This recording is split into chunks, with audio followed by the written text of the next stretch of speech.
வாழ்க்கையை யாரும் விரும்பி வாழதில்லைங்க. ஒரு சில பேர் விரும்பி வாழறாங்க, பல பேர் இங்கே விருப்பம் இல்லாமல் தான் வாழறாங்க. நீங்கள் எப்படி வாழறீங்கன்னு மறக்காமல் கமெண்ட் பண்ணுங்கள்.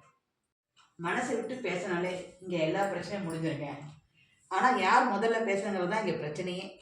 பேச மாட்டியான்னு உங்களை ஒருத்தர் கேட்டு அடிக்கடி தொல்லை பண்ணுறாங்கன்னா அவங்களுக்கு பேச ஆள் இல்லாமல் இல்லை, எல்லாரை விட அதிகமான பாசம் வச்சது தான் காரணம்.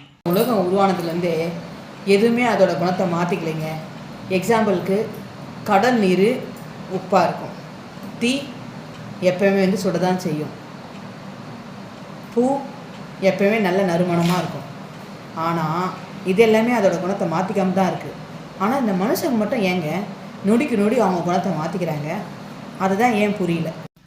நீங்கள் யார் அதிகமாக நம்புறீங்களோ அவங்க தான் உங்களுக்கு அதிகமான வலியும் வேதனையும் கொடுப்பாங்க.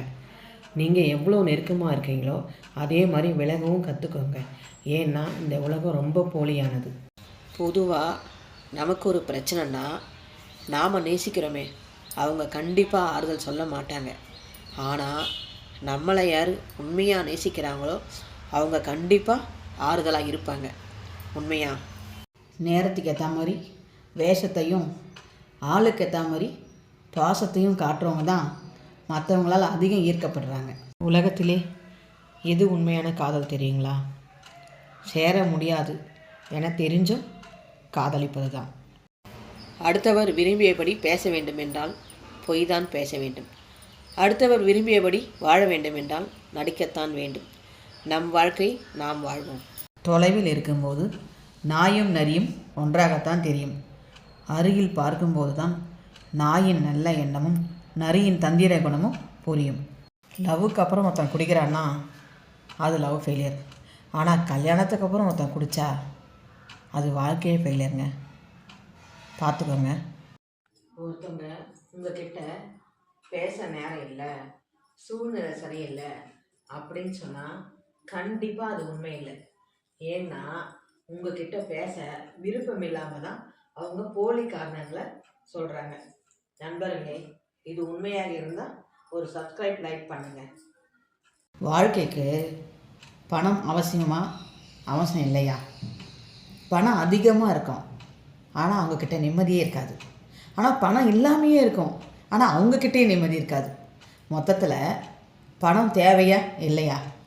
மறக்காமல் கமெண்ட் பண்ணுங்கள். வாய்ப்பு என்பது வடை மாதிரி, காக்கா மாதிரி நாம் தான் தேடி போகணும். பீட்சா மாதிரி வீடு தேடி வராது. பணக்கார அப்பா இல்லாமல், பரம்பரை சொத்து இல்லாமல், கீழே விழுந்தால் எழுந்து நிற்க சொந்த பந்தம் இல்லாமல் தனித்து நின்று ஜெயிக்க நினைக்கிறீங்களா? உங்களை நீங்களே தட்டி கொடுங்க.